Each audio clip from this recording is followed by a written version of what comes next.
effects and the rise of real-time. That's our talk. If there's one thing that I want you guys to take away from this talk, it's that real-time visual effects is expanding beyond games. It's never been easier to get started, and let's build the future together. So Keith and I have a whole lot to say on all these topics. Like I said, we probably have too much to say, so we're going to burn through it. Overview of the broad sections we're going to be covering. Why a VFX Bootcamp now? That's why we think the timing is perfect for this event for today. Keith's going to speak to building our community and ways that we can do that better and bigger. He's going to talk about visual effects gems from our community. I'm super excited for this section. Then I'm going to take it in a little bit more of a narrow focus, talk about tilt brush, case study, taking old tricks in new places, and then we'll take the 10,000-foot view and try and get a picture on where all this is going. So why a VFX Bootcamp now? Well, we're at an inflection point. That's the most important feature of the landscape of visual effects right now. There's this really dramatic inflection point. And that's driven by a number of factors. One of the most significant is this powerful common baseline for tools and engines. We've got things like Unreal and Unity that we take for granted now, at least I take for granted. But if you think back, a few years ago, actually wasn't the case. And my work in Tilt Brush in particular, Tilt Brush is built on Unity. We wouldn't have left our job in games and pursue something different if Unity didn't exist. So these tools are already changing the landscape and changing the options that are available to us. Every year at the Visual Effects Roundtable, we do one of these show of hands. Who's looking for work and who's got an open position? And every year, it's absurdly lopsided. There's never enough people to fill the open positions. And if you believe the high-level concept behind this talk, that problem is going to get a whole lot worse. There's also a platform explosion. And we'll be revisiting this again at the end of the talk. Thanks to Matt Radford for the awesome stylized explosion. Another important factor to call out, we started this group, the Facebook group, Realtime VFX, maybe 2012, I think is when we started it. And it's blown up. It's almost 2,000 members. It's growing really, really, really fast. Kind of in response to that, my amazing co-presenter, Keith Guerrette, he took it upon himself to build us realtimevfx.com, which is a community, a place online where we can come together and we can share our ideas and we can grow together. I'm super, super honored to get to share the stage with him. If you're not familiar with Keith's work, he was the lead VFX artist at Naughty Dog. He did some notable titles like Uncharted 2, 3, and 4. He worked on Last of Us. He's been active in the community since it formed, sharing his experiences and his knowledge with us. Recently, he co-produced The Game Maker's Inside Story. He did that with Jenny Kong, who's a writer from film moving into games. It's a 10-part web series about storytelling in games. It's free on YouTube right now. You should definitely check it out. And he just launched his own studio, Beyond Effects. It's a visual effects studio in LA. It has a super intriguing business model that very much relates to everything we're talking about today. We don't have time to cover it right now, but if you're curious, be sure to ask him about it in the Q&A. And so now, yeah, it's my honor, my privilege, hand it over to Keith.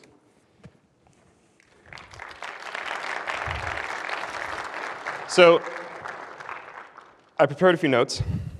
I wanted to go over all the cool things that people have been doing in our community and sharing with us, and it's a long run. The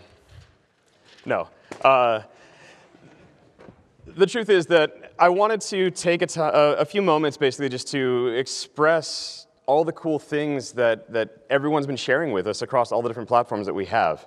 To introduce the subject a little bit more, though, I want to take a step back and just discuss where we're at with effects. I think one of the takeaways you guys are going to see from this week at GDC is that everybody across every little facet of the industry is coming up with freaking insane solutions for random problems. And yet at the same time, our roles are changing along with that. We're no longer just doing particle simulations, we're also doing illustration simulations. We're rigging, we're programming, we're compositing, we're building tools, we're animating, we're modeling. The tasks that we do daily is changing at an overwhelming, if not inspiring and breathtaking rate directly in front of us, and yet we're constantly expected to keep up with it. Every single company that I've been to is trying to reinvent the wheel over and over and over again to maintain that competitive edge. yet we haven't really been doing that great of a job sharing it. And that's kind of the reason why it means so much to me that Drew started the VFX Roundtable 5 years ago, 6 years ago, right? We finally had a platform for us to come together and discuss all the pains and woes and awesome solutions that we were actually experiencing. We could start to plan out the future of where our tools should go, where our hopes and dreams and ambitions as effects artists should be taking us. At the same time, David Johnson and a few others founded the visual effects group on Facebook, and we finally had a place to share just badass references, cool explosions, the actual solutions and tutorials. Around the same time, other artists like Jason Kaiser were creating amazing YouTube channels, which to this day is probably the best single resource for learning how to do illustrative effects that I've ever found. One of two, in fact, and ViewFX is the only other place that I can point students to when they're learning how to do effects. Unfortunately, Bill Cladis moved on to bigger, better things with Epic, but his resources from ViewFX are still some of the best. And so, through all that, I spent time sitting here wishing there was a way to Google this, wishing that there was a way that I could go online and just go to Google and type in UV offsets per particle in Unity and have it actually return something useful. Like, I wanted a way for effects artists to find resources to the challenges that they were facing.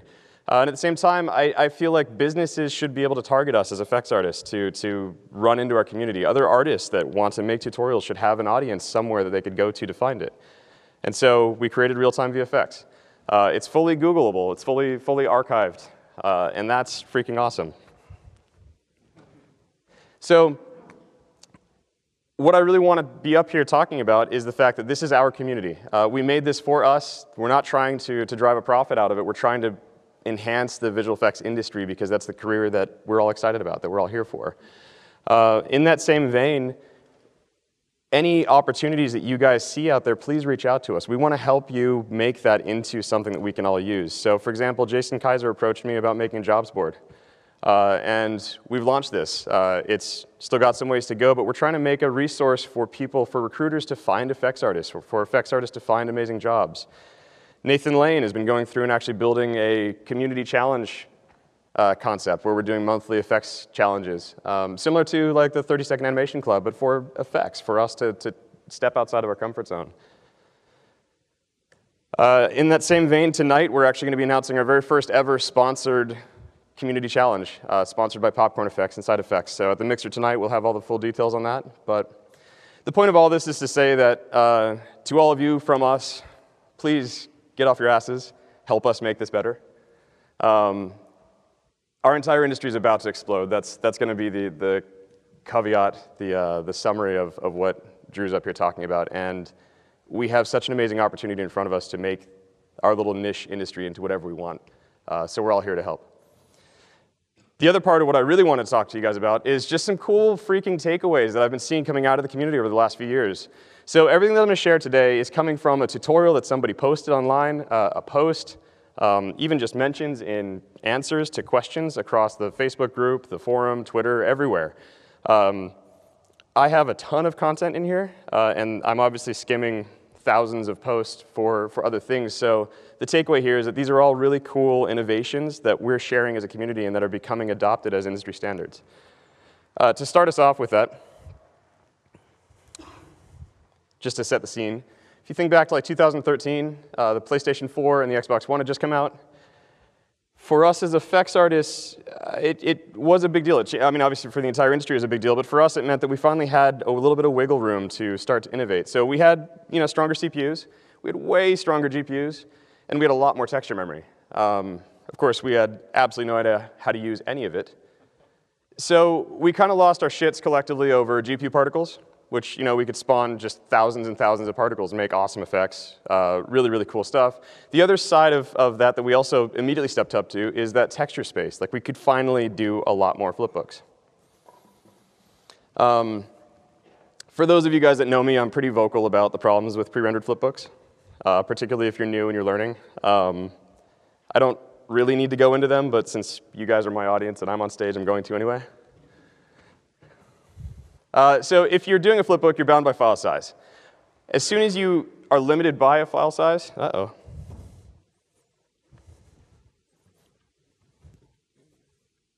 As soon as you're limited by a file size, it's a lose-lose situation of the resolution that you're giving each individual frame of that file size or your frame rate. So in this case, I've got a 64-frame simulation that's lasting 3 seconds. Now, 3 seconds is not long. You're going to be hard-pressed to find a flipbook that needs to last only 3 seconds. But with this minimal case, 64 frames across 3 seconds, we're getting 21 frames a second. It's not bad. If you're playing in a 60 frame per second game, you will see that. But you can see that each individual frame is fairly low res. This is a shitty looking explosion, right? It's super pixelated, it's not great. So I could bias that, I could go 32 frames and give each frame more resolution, but then we start to really hit that frame rate. This is on a 512 texture, so of course, if I didn't care too much about my texture memory, I could go up to 1024, I could go up to 2K, 4K, whatever. But then I'm burning through that texture memory, and God help you if you want randomization. So my general feelings on flipbooks is that we just shouldn't do them unless we're extremely, extremely careful about their pros and cons.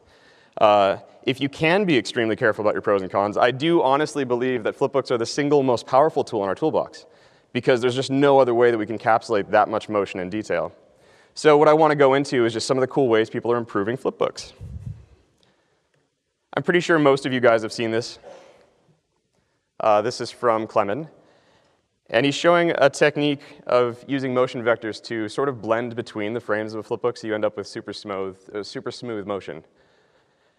I know that the team at Guerrette had been using this for a while, and I'm sure a lot of other developers in odd pockets had, but Clement's post, I think, was the first time that he collectively lit a fire under all of our asses to go and explore this approach. So what's actually going on here? If we go back to flow, and I'm going to throw back to my own presentation just because I had these assets in this very timeless GDC 2012 presentation.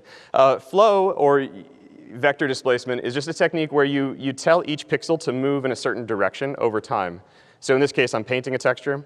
Here's me applying it, right? So you can see that I'm stretching that grid in very specific directions. That allows me to do all kinds of cool and interesting things based off of textures. But if we go back to this flipbook, and let's slow it down a little bit just so we can see it, what I can do is I can actually interpret vectors that I need to displace between these frames so that they blur together.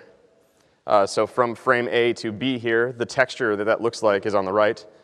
Obviously, this is skimming, but just trying to give you guys the idea. There's a lot of different ways you can go about generating these quite easily. Houdini has some. There's a great After Effects plugin called Twixtor. But right now, my absolute favorite is a tool called Slate Editor, created by one of our very own, Alex Underhill. So here's my little plug for him. I think the vectors that I've gotten out of his tool are the best I've ever seen, so it's got my approval. If we apply that output to this when it plays. Uh-oh.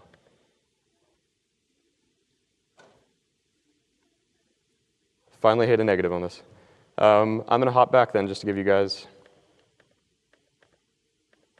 we'll go back to Clement's example.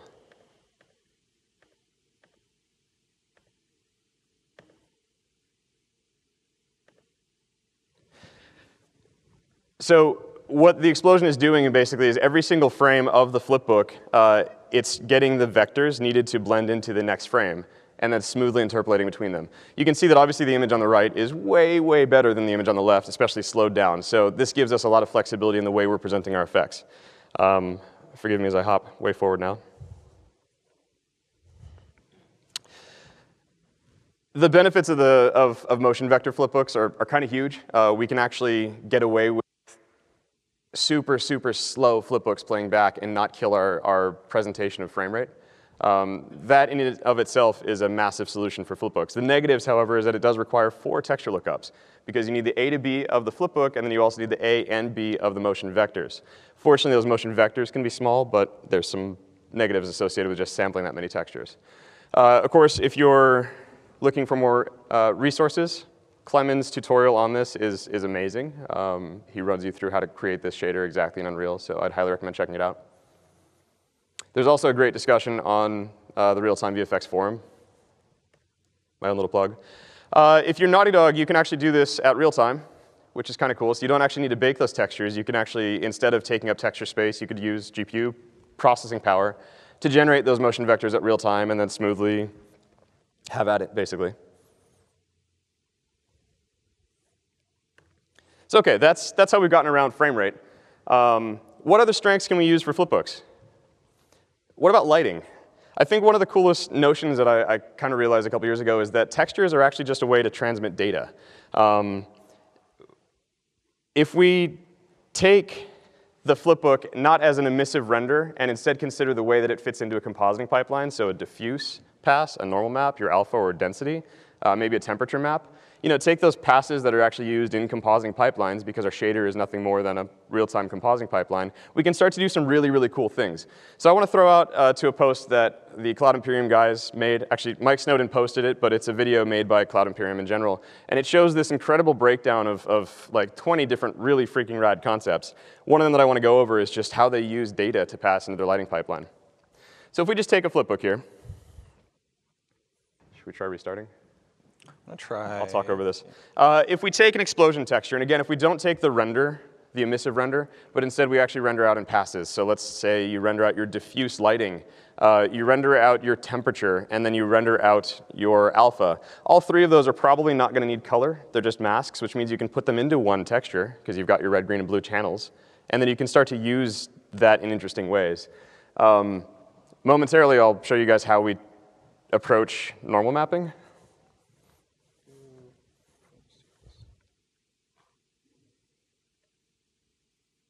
Brutal. Well, let's skim forward then. Imagine this was just an explosion playing that just has the red is the alpha, the green is the temperature, and the blue is diffuse. What we can start to do as well for normal mapping a fluid is really hard, right? You've got all kinds of different challenges. The way that I like to do this is actually it's not a correct normal map in any way. It's kind of a bullshit render process, but it works really, really well. And it takes advantage of my pre-rendered tools, lighting, and light scatter. So what I do is I render a light from the top and throw it in the green channel, and a light from the right and throw it in the red channel. And then I do the exact opposite with a secondary texture from the bottom and left. And then what I can do is just using basic math, which you can't do in After Effects. You have to go to Nuke or write it yourself. Because you're going with negative numbers, you need to be a little more complex about this. But the math itself is not hard. You can blend these. And then once they're blended, you can just compute the blue channel and you have a normal map. I'm really hoping this video plays. Yes, OK. So this is nothing more than a diffuse render with an alpha and then that normal map created. And you can see that I'm getting really freaking cool lighting. The shadows look really nice, and that's because it's coming out of the rendered package. In this case, I'm pretty sure it was Houdini. So back to this video. How would I use temperature? I think a lot of you guys have heard of black bodies, or the black body shader in Unreal. It's basically running on the concept that, please play.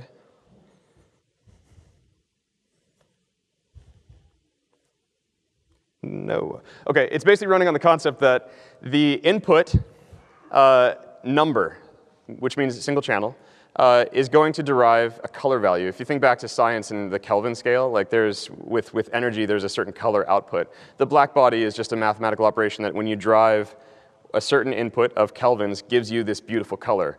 It gives you really, really nice explosions, and you get that transition from fire into smoke accurately. What we can also do is actually just use ramps.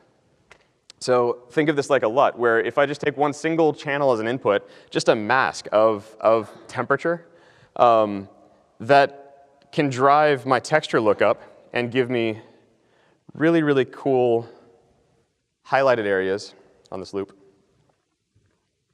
So that's just the temperature mask, a single channel going into another texture, which is the LUT. In this case, it's actually the top left texture. We also probably want to bloom it, which is what the math on the left does. If we keep going with different lighting techniques, Matt Radford presented some really cool options for ray marching. I know there's a lot of research going on from a lot of great posts of different ways that you can use ray marching. I think there's even a really cool talk from Epic this week about fluids in 3D textures with ray marching, so keep an eye on that. Ray marching is a little bit more expensive, but the results are astounding, so I'm excited for us to keep exploring down this path. One of the other cool concepts that I've seen out of the DICE guys for Battlefront with regards to lighting was this concept of a Gnomon material, Gnomon texture, where what they did is they actually took a pre-rendered cloud or smoke or whatever it is, and took those renders with really nice light scatter from Houdini and just baked them all, compressed them all into a single texture. And then using these two texture inputs, just lerp between them at real time based off the light direction.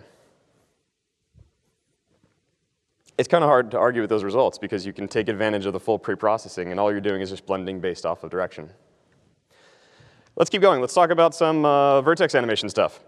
Norman, a long time ago, posted this really freaking cool fluid sim, basically working in Unreal, where he stored all the animation as a texture. I don't know how many of you guys are planning on doing chocolate bars in your game. But this concept kind of sparked a lot of different interest. And so we have people like Lewis working at Side Effects, figuring out great pipelines for us to compress animations into textures to use on a particle. In this case, the entire simulation here is a texture that's running. It's not an animation. It's not joints. And that means that these can be playing on mesh particles or individual particles. Here's a really cool fire sim that he did. OK, so these are kind of abstract. Naughty Dog and a lot of other people are actually using them for allowing us to finally do what we've always wanted to do with birds. Actually have birds flapping their wings that aren't playing just a silly flipbook, right? We can do full animations now. So how does this work? Well, if we go to math really quick, and we consider just a position on this grid, that's my vertex. It's not really handsome enough or friendly enough, so here's Drew. Now, if Drew were a vertex and he were moving around, playing his animation, we kind of know what the outer bounds of this animation are going to be, right? So if I wrap a box around this, I know that the max bounds of this animation are 10. And that means that I can start to do cool math with this. So let's take one frame in this. At this point, it's 6 in x, and it's 4 in y. And the max bounds are 10, so if I divide by 10, then I get 0.6 and 0.4. If I normalize that, I get a color value, right? Like I can actually bake this numerical data into a color and a texture. That means that I can actually build out an entire texture and play back a texture as an animation. So in this case, the vertex ID, each individual vertex gets a column on this texture, and time is simply the y-axis of this texture. So if we just play back this animation, we can do things like goats as particles, or crowd sims that don't need to be super detailed. Right, like fish, birds, everything that we've always wanted to be able to play mesh animation on, we can do this way. It comes with one caveat, and this is a caveat that I naively ran into, and I'm sure most people that explore down this path do, and that's that if you're moving verts around, at some point you're going to move it far enough that you need to reconsider where the normal's pointing, and that complicates things. You're probably going to have to pass another texture for your normals, but just as a general caveat. So what else can we do with these concepts of vertex animations? Again, the guys at DICE, man, like they're coming up with some pretty freaking stellar solutions. So this is all a vertex animation playing on a single mesh particle. One single particle. That particle looks like this, or something similar. It's just a series of quads with every single vert of a full quad having the exact same vertex color. And that means then that you can do, there's a term, Euler integrated equations on it, like deterministic math, basically, to say that this quad here moves in this way, and this quad over here moves in that way. You can bake all that out of Houdini and other badass tools, and you can come up with some freaking amazing-looking effects for really, really cheap, because it's all just one mesh particle. Obviously, you're limited on interactions, but as the core of an effect, like explosions that have this many sparks probably look pretty good. All right, let's talk about some trails. I've seen a lot of really cool improvements in trail technology lately. One of my coworkers, one of my peers, Jaehoon, has been working with some really cool spline techniques. So this is just a standard spline. And what he wanted to see is, can we art direct this a little bit more? What would happen if instead of just the basic tangents of your spline, you actually gave yourself artistic control of the entire silhouette of the curve? And so he wrote this awesome tool that just gives you a profile curve that you can go in and shape. Now in this case, it's geometry because it was an easier example for me to record, but imagine this on particle trails and actually being able to break up the silhouettes and do really, I don't know, artistically interesting effects out of trails for once. Bill Cladis has been doing a ton of really cool stuff with extruding custom profiles along geometry. These he actually kindly gave me out of his presentation because he had to rip them. So you can see he's actually extruding a star shape or a human shape and ending up with really, really, really cool end results.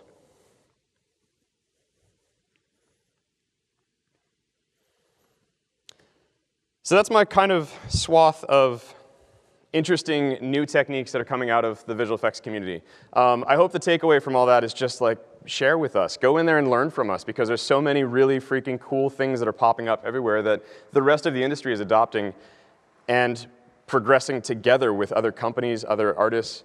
But the real reason I think this presentation is going to be cool is because I want to throw back to Drew, who has just a phenomenal perspective on the way our industry is changing. I remember the first time that I used Tilt Brush, where you put on the VR headset and you pick up the controllers and you realize that your hands and the space around you is a tool. And I think I spent about an hour just making something, and I remember feeling really sad when I took it off and realizing it doesn't exist. But it was such a liberating, like an artistically liberating experience for me. And so I want to throw this back to Drew to run through just his amazing retrospective on Tilt Brush. And take it away. Yeah, awesome. Man, thank you, Keith. That's the first time I've seen a lot of that stuff. That's amazing. Yeah, it's the first time I've seen a lot of that stuff, and I cannot wait to use it. I'm actually going to bring it up in some want to have some wish list stuff coming in this section. But yeah, so a beautiful, beautiful high-level view of all the amazing ways that everybody out here has been contributing and making all of our work great. I wanted to switch the lens, the kind of big picture. I wanted to focus it down on Tilt Brush as a case study. So in this section, I want to run through some more tricks that we use in Tilt Brush and really point out how all of the effects you just saw, all the techniques you just saw, are about to have like a much, much, much bigger audience. A lot of different feels, a lot of different places that these visual effects can go. Obviously, for me, Tilt Brush is the biggest example of that. So if you're not familiar with Tilt Brush, it is a virtual reality painting application.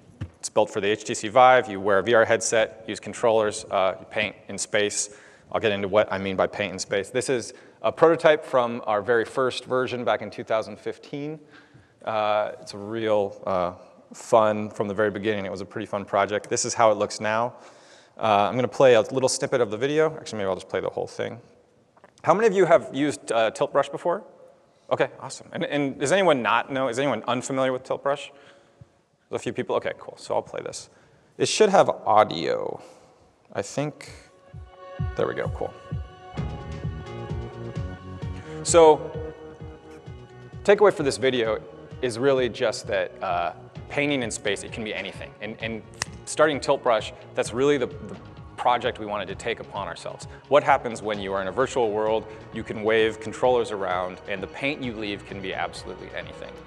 Now, I'm a visual effects by trade, and so for me, I think of what are the visual effects that you can make in the air. And some of those visual effects are concrete, some of them are amorphous, some of them are particles. It's a pretty fun playground to explore.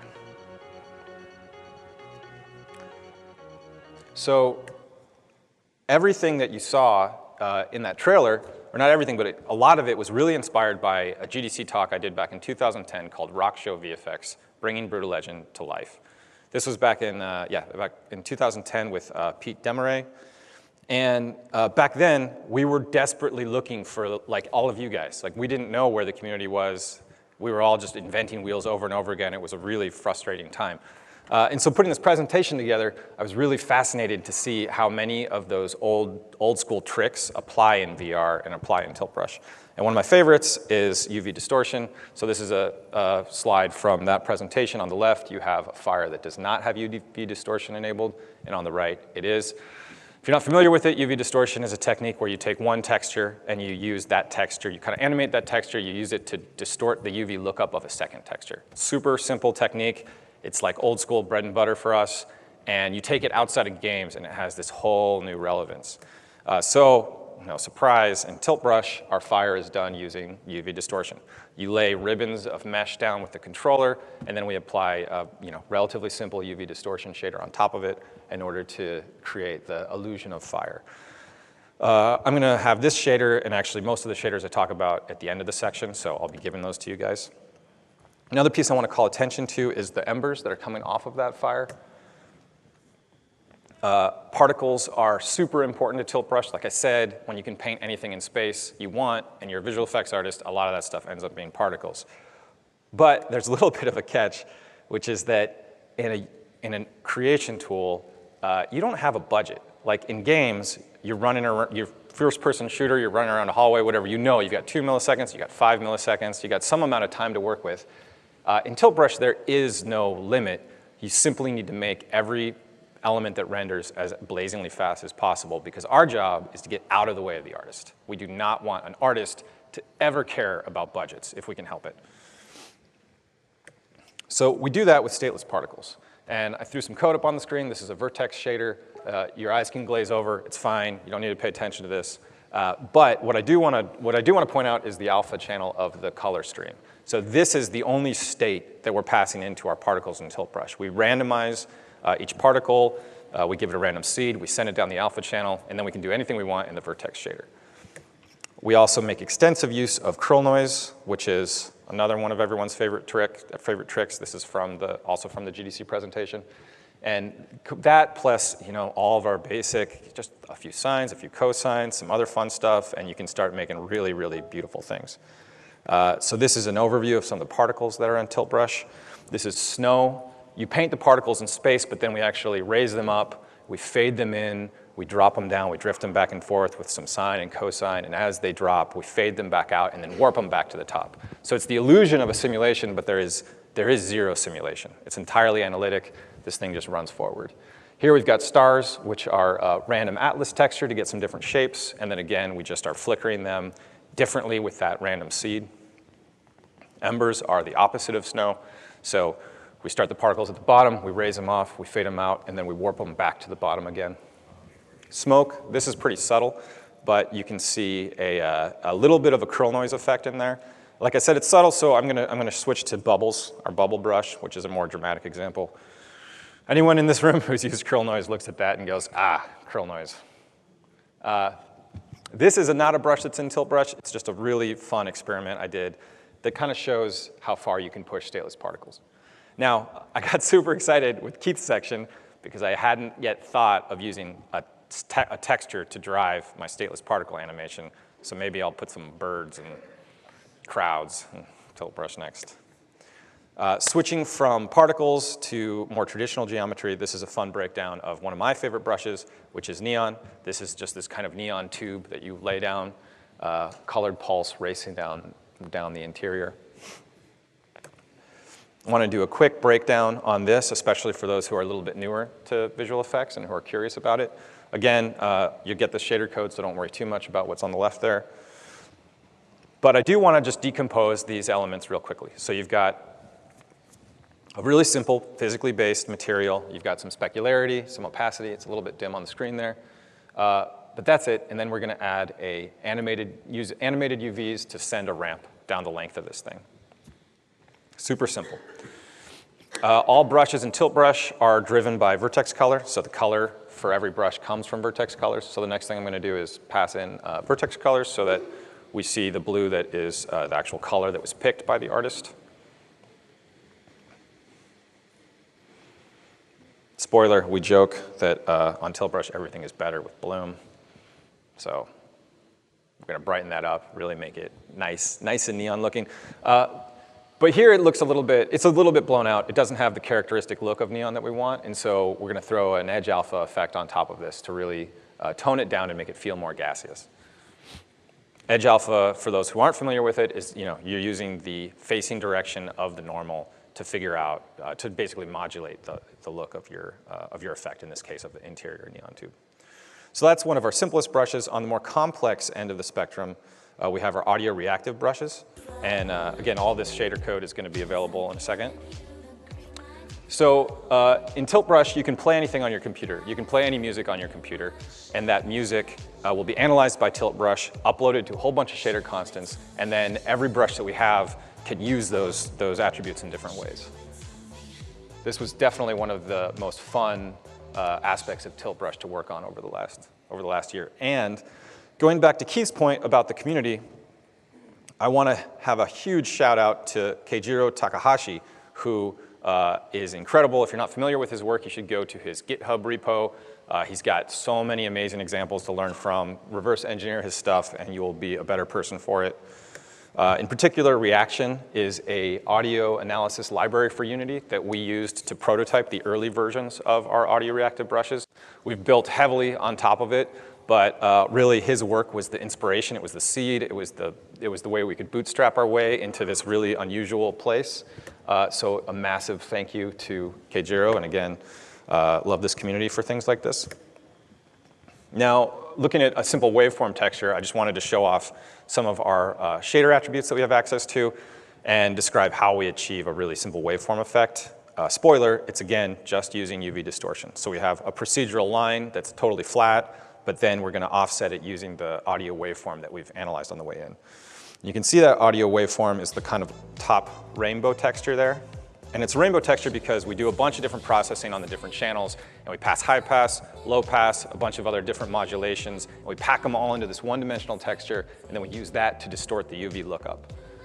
We also have an FFT texture, which we can use for fun things, and all those blue bars on the bottom are the shader constants that we additionally have access to.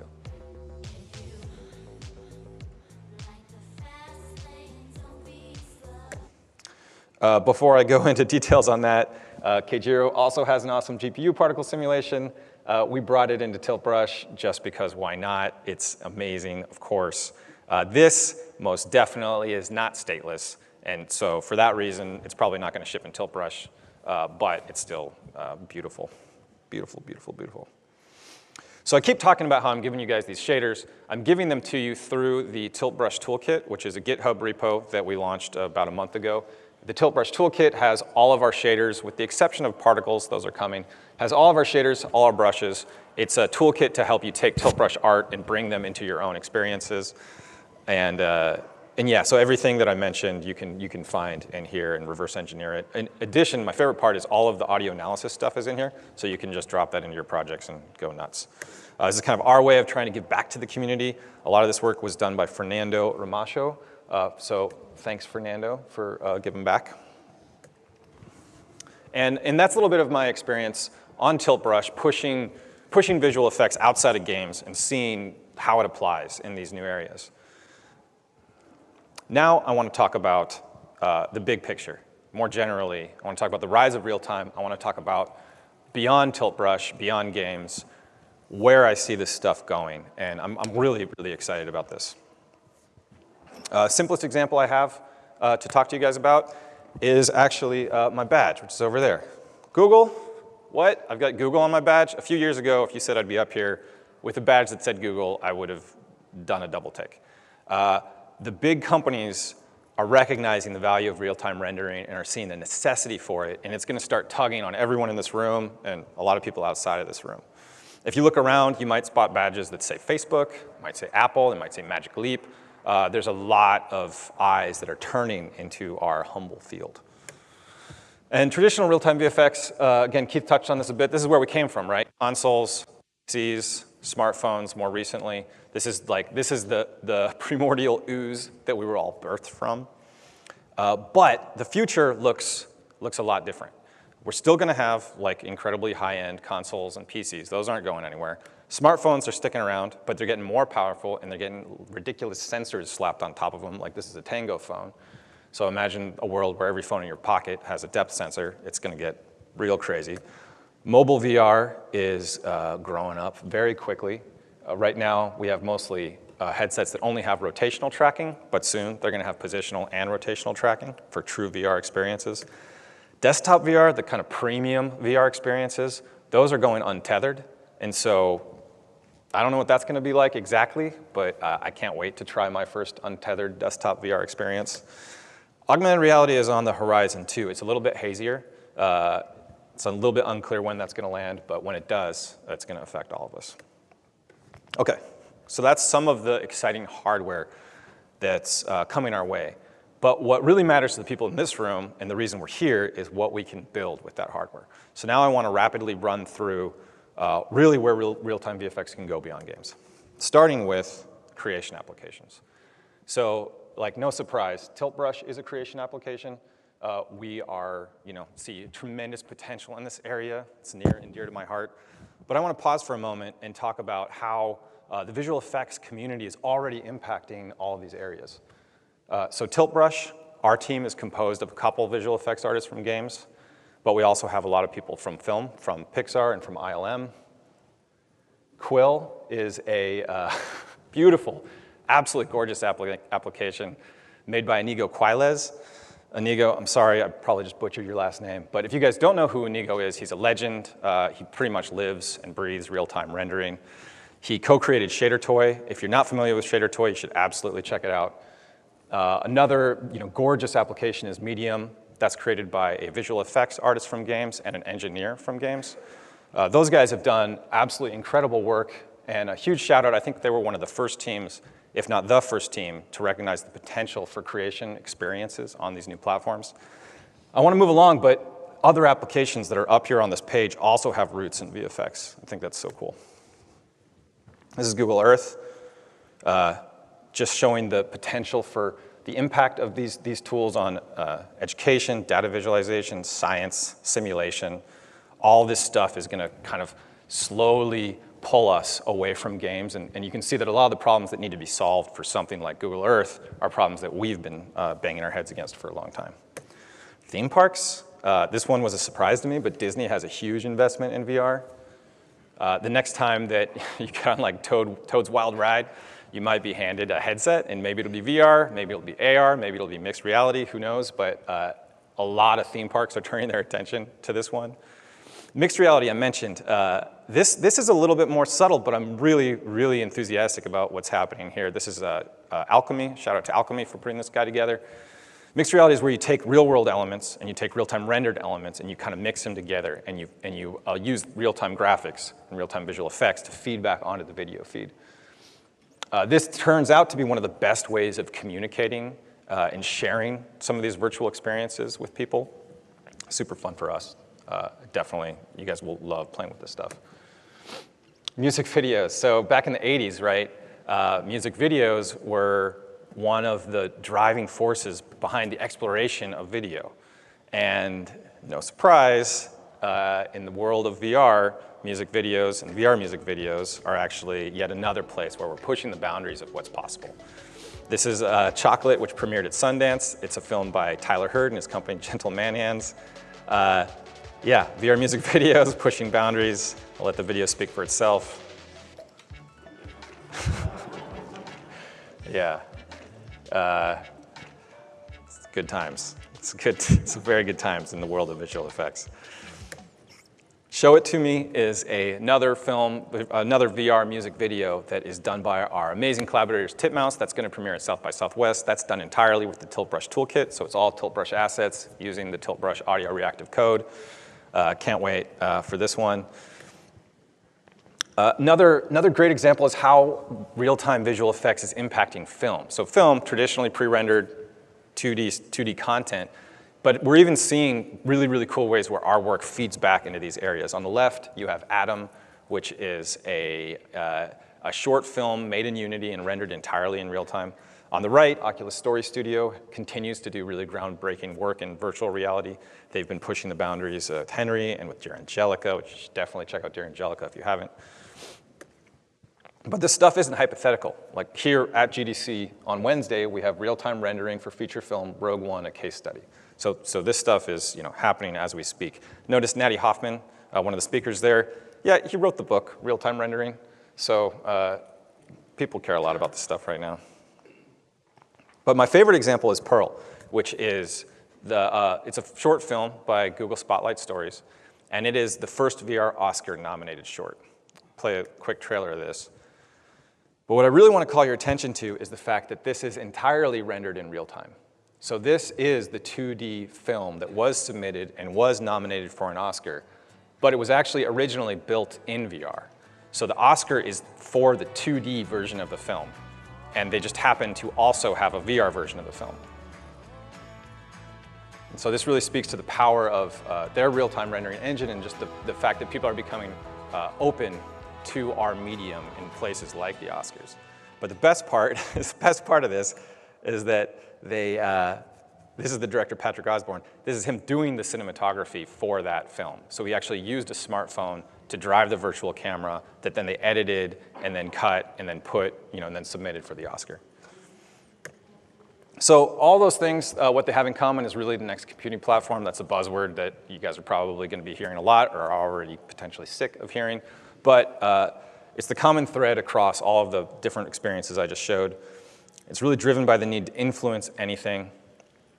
It's driven by the need to look anywhere. You need to be able to have the computer understand where your eyes are, where your head is, where your position is, and you need to update all of those things at a blazingly fast frame rate. It's going to be bumpy. This is the new technology hype cycle, which is worth pointing out.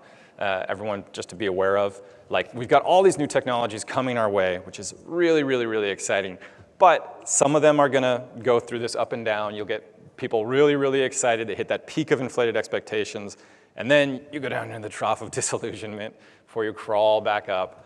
And I don't really have I'm not going to argue about where we are on this curve with different technologies. The point I want to make is that for us as visual effects artists, it's smart to target lots of them because that insulates us from the bumps and ups and downs. And this real-time rendering world is upon us, so we can embrace it, but you might be wary of just doubling down on any single technology.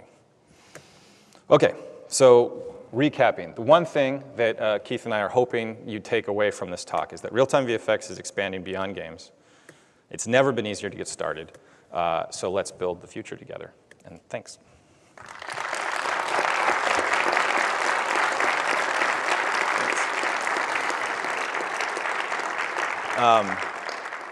And yeah, so before we take questions, real fast, I want to take the opportunity to burn through just a few thank yous for the bootcamp. These are the people making it happen.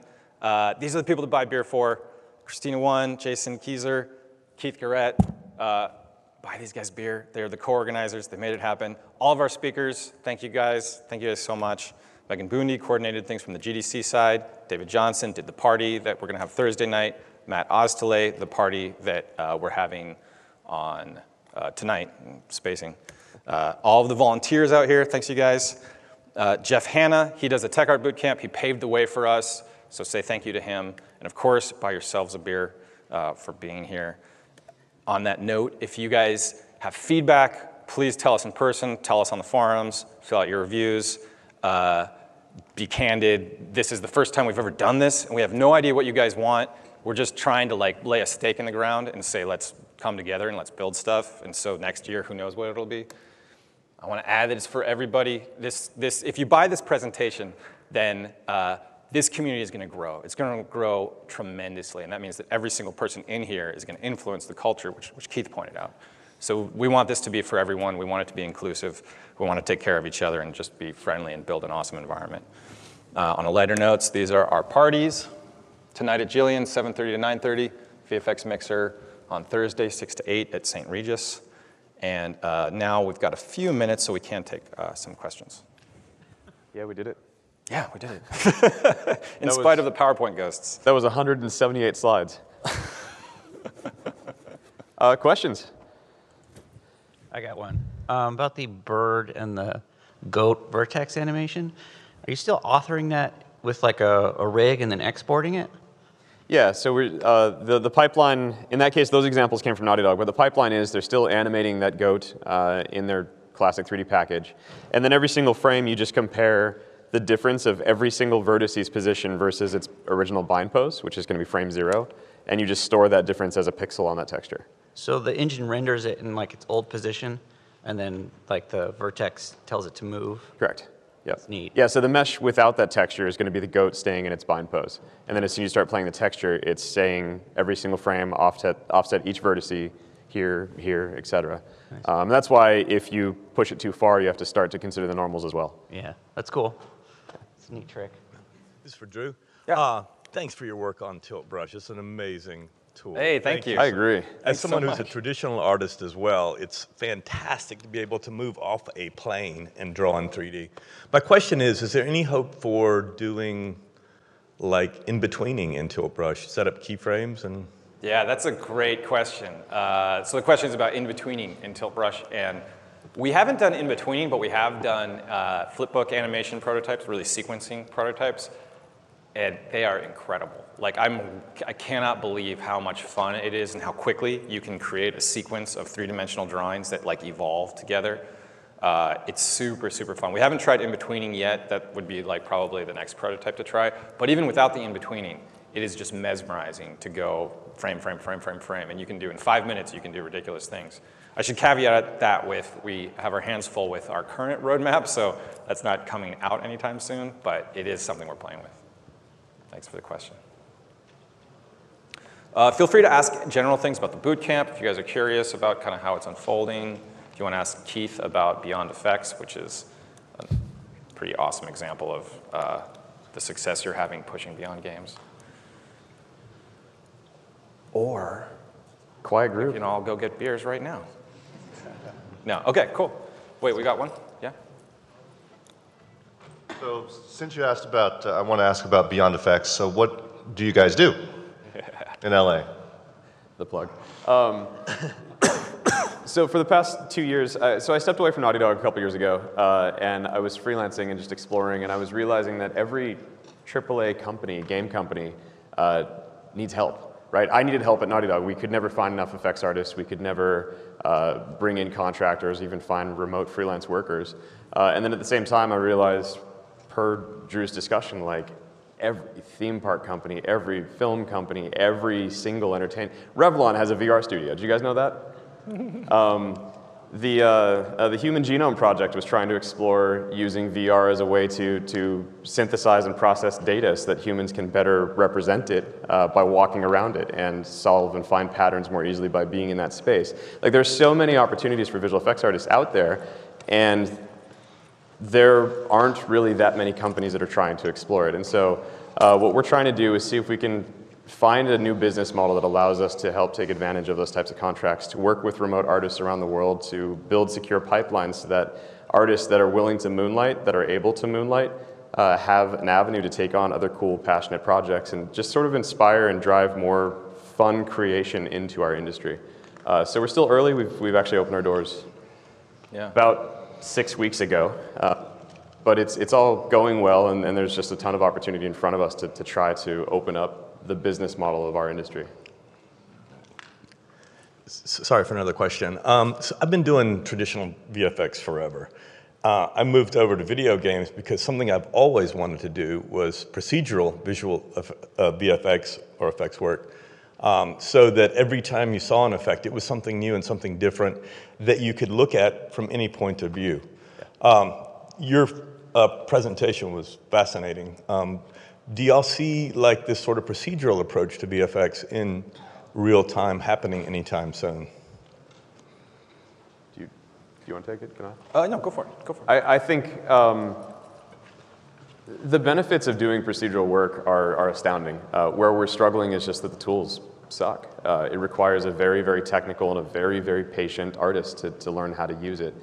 And so I think one of the biggest things that I'm hoping that the fact that we're having these discussions, that all of you guys out there are now thinking, because you asked that, are now thinking, what ways can we build better tools to help with procedural effects? Like, I think there is going to be a ripple movement forward where we're going to start to see artistic tools that allow us to create amazing procedural and technical, like highly, highly technical effects using the most artistic of workflows. That's kind of a dream. Houdini and, in fact, Popcorn Effects are pushing really hard, and they both have extremely technical workflows still, but they're trying. Lewis is doing a phenomenal job with the side effects package to try to expose the power of Houdini into a more artistic workflow. And I think that's only going to benefit everybody. So, yes, is my answer. Yeah. Please. Thanks for the talk, guys. With the almost standardization of engines and the amount of resources out there for people to get into effects, do you see effects moving in the future towards, as an artist being able to work remotely much more easier than you are now, like say something like a concept or a character artist can work more easily remotely, or do you think it will still be so integrated that studios will want in-house preferably? That's my dream. I think that's all of our dreams, and I think that, I think it benefits the studios tremendously to standardize that workflow as well, right? Like, we can't hire artists because it takes 2 months for them to learn our tools, versus if we had standardized workflows and Andreas here is bored for the next 3 weeks, I can hire him because he can just hop straight in, make freaking amazing artwork, and then carry on with his day. So I think on both sides of that argument, there's a win-win, and I think that's definitely the path we're all pushing for. And actually, I think you mentioned this, but also Tyler Hurd, who did the music video, mentioned it. As these new areas grow up, there's also an awesome way to dip your toes into it. Like the chocolate video, that was done, he had help part-time from a visual effects artist in the games industry, but it tends to skirt non-compete because you're not doing games. And so even if you're a company that traditionally doesn't let you do other games work on the side, like you're doing a VR music video, that's not very threatening to Blizzard or to Riot. Right. So it's a good way of just kind of like exploring what's out there. And none of those other ventures have time to build their own tools. So they're using vanilla Unreal, they're using vanilla Unity, and it's just like, how fast can you hop in and make cool stuff? It's very, very liberating. Would you recommend that artists who don't have that limitation with their studios, they're able to work outside, they should start trying to build some sort of freelance remote work base, or like be ready for when it moves that direction? Absolutely, yeah. I mean, everybody is searching right now for exactly that. So if you can put yourself out there, you're going to find a lot of really fun projects. Cool. Thank you, guys. Yeah, thanks so much. I'm just throwing the bootcamp schedule up here. Perfect. And I think that's it. Yeah, that's it. So, hey, thank you guys so much for coming, joining us, kicking us off. And